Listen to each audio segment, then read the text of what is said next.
Alright guys, welcome back to Formula 1 News. Mercedes have revealed new images from the development of the W14, and while I'm sure not intending to leak any details, some have been looking into detail of the images to find out some details, especially the fact that the side pod concept they had for the W13 is almost certainly returning again. Hit the like button if you enjoy, subscribe if you're new as always. Bit of a wild goose chase going on this morning as well between Porsche and Williams. Now Porsche deleted everything on their Formula E Instagram and then did some interesting basically they said there was an announcement coming today, and people thought on Reddit they were looking into this, and this guy had a look at these images in detail and found this still from their announcement that he believed represented a, if you guys look at this, you'll probably think, okay, it looks kind of like a face, maybe, as part of an earphone, and then, he found this image, which of course is that pretty famous image here of Frank Williams, and thought that potentially this image here was meant to be rendered in this form. Now, the human mind is pretty incredible at looking at things like this. That could just be a random selection of, this was like part of the static that was happening during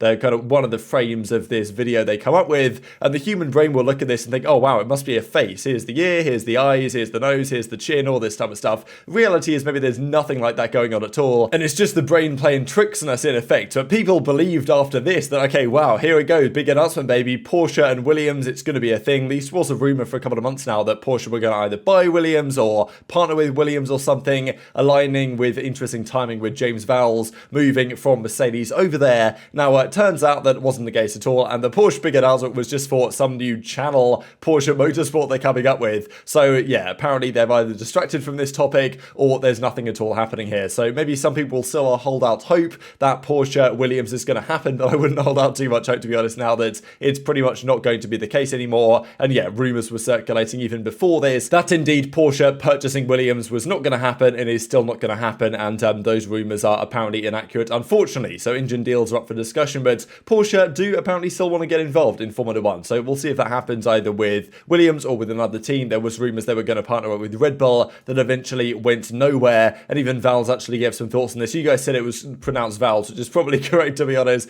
rather than Vowles that I was saying a couple of days ago. But yeah, Williams is not in Formula 1 to be a Mercedes B team, has their own ambitions to pursue, and I hope he can work out well with them because, yeah, such a great team, Williams. History-wise, they just haven't really been at the races the past few years, unfortunately. Now, some drama about the Verstappen thing. We talked about it yesterday. The Le Mans 24 Hours virtual event that Verstappen withdrew from and was understandably, I think, furious about the way it was run. The commentators said he was having a hissy fit and talked about all this drama from Max's side. Now, obviously, those commentators are paid by, the guys organising the event, so it's kind of understandable. Romain Grosjean, former F1 driver now at IndyCar, actually commented on this as well and basically said that these disconnects that Verstappen and others were having are just the same as having an engine failure or a mechanical. Now, look, at the end of the day, if you've got an engine failure or a mechanical issue with your car in real life, that's your team's fault, right? They did something wrong, the car broke. When it's not your team's fault, you've done nothing wrong at all, and it's the game engine itself that's crashing, it's a different story. Turns out Grosjean is actually one of the guys on the board of the company that I believe that owns one of the companies or the games that this is being run on, so it's kind of understandably that Grosjean's going to have a bit of bias involved here. And even this guy Ben, who was a commentator on this, was discussing how Verstappen's comments didn't help the social media toxicity around this all. But look, from my perspective, you can understand Verstappen being frustrated. If the team and everyone involved does a bad job, they're going to get called out on it. It's just how the world works, unfortunately. But still wanted to mention to you guys some follow-up to the drama. Now, Mercedes came out with 3 images, not exactly cryptic images, and of course these will have been screened to ensure they don't reveal any sensitive information. We know that Red Bull are revealing their car the earliest of anyone on the 3rd of February. That probably means they won't be revealing much. It might just be last year's car with the new livery, which is probably going to look the same as the old livery, or they actually will reveal the car. But last year, right, they just put their livery on the spec model and didn't actually reveal their proper car until the start of the season. Mercedes did reveal what their car was potentially going to look like, but then of course they changed their mind a bit and brought the new sidepod versions in for Bahrain when they finally got there. It didn't work out so well. Now, these are some of the images in question. I'll bring them on the big screen. This is one of them, these couple of guys with these nice glasses looking at something or other. This is one that might be most telling. Now, look, I look at these images, I don't know what I'm looking at, I don't know what part of the car this is, but some people have a very good idea what part of the car these are, and we'll see what Craig Scarborough says on this in seconds. He does a lot of the F1 tech talk type stuff, so this guy knows what he's talking about, and he looks into these images and thinks, okay, the design of this part implies that the design of this part of the car must be in a certain way. So here we go, this guy's working on it, and then we've also got this one. So these were the three images, and of course Mercedes aren't going to leak anything that's going to give sensitive information that other teams can capitalize on, but at the same time every team's basically confirmed their car at this point. The cars are basically made, there might be final tweaks happening, but the core design philosophies are going to be set long ago. So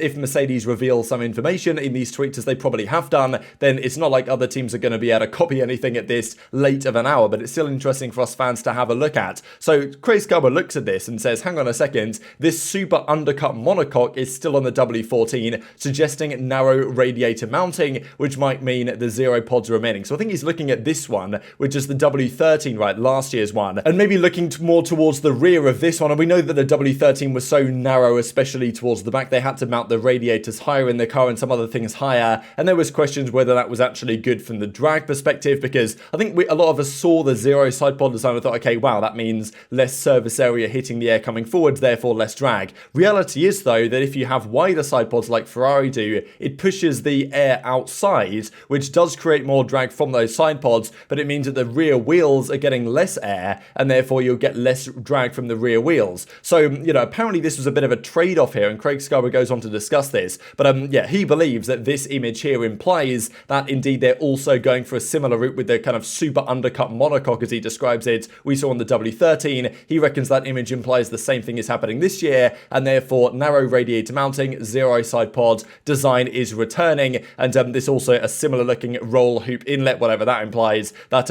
is apparently similar to last year's car. So goes along the same ideas of what Toto Wolff was saying, that this year's Mercedes looks pretty similar to last year's Mercedes, but nonetheless is going to be different underneath and in other elements of the car. So Niall here in the reply is asking a question that I was wondering as well. These 0 side pods, 0 pods, whatever concept you guys want to call it, on the Mercedes they had this year, why was it still so draggy? Did it not contribute to more drag from the rear wheels? Now Craig Scarborough says yes, that actually having these no side pod design does contribute to more drag from the car, and we saw that in a straight line. Apparently the idea for Mercedes was to create much more downforce from the underfloor by having this airflow philosophy, and therefore be able to run less rear wing and reduce drag that way. So an interesting concept, and this is actually quite interesting, because if they make this work, it's pretty scary, right? If they can run very low rear wings on a lot of circuits, because the Red Bull, for example, were running actually quite high rear wings, even around Monza, to maintain their tyre life, because they were so quick anyway in a straight line. I guess Mercedes' idea is we can have more drag from the air hitting the rear wheels, but if we compensate that with greater effect from the underfloor of the car, then we can run less rear wing and therefore reduce the drag that way.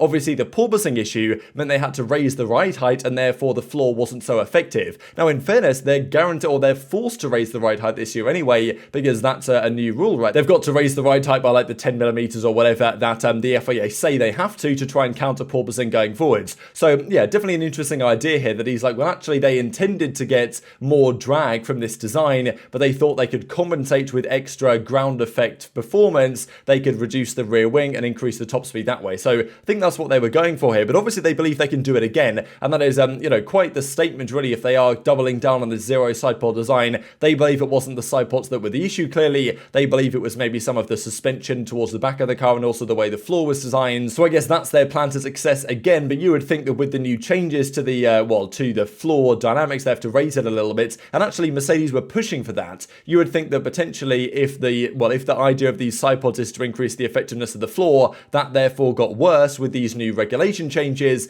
but you know, I'm sure Mercedes knows something that I and we do not right now, so we'll have to see how it goes. But obviously they're confident enough in this kind of compromise that it's going to work in their favour, and the other teams, the Red Bulls, the Ferraris, all the other teams on the grid haven't seen in Mercedes' idea anything particularly promising, and like, I don't think anyone's going to copy Mercedes this season. Red Bull are going to stick with their concept, Ferrari are going to stick with their concept, all the other teams on the grid are probably going to take inspiration from one of Red Bull or Ferrari, probably presumably Red Bull will be what most of them take inspiration of, but Mercedes are going their own way, and if this compromise works out as they believe it will, that's where a potentially significant competitive advantage might arise from. Quick update as well on Hamilton's contract stuff. I did actually theorise a couple of days ago, my theory was that he would probably extend the deal by 2 years, taking him until the end of 25. That apparently is what's going to happen, so that's the rumours that are currently circulating. Whether these guys have just made that up like I did, I don't know, but still, that's the rumour that he's going to go until the end of 2025 at least, and apparently the deal is going to worth up to potentially 400 million euros. So he's absolutely out of control, but he's on a €45 million a year deal, plus a $25 million bonus or euro bonus in the event of a world championship this year. It's reported the new contract might bring him up to $400 million total, with Toto Wolff wanting him as a Mercedes ambassador,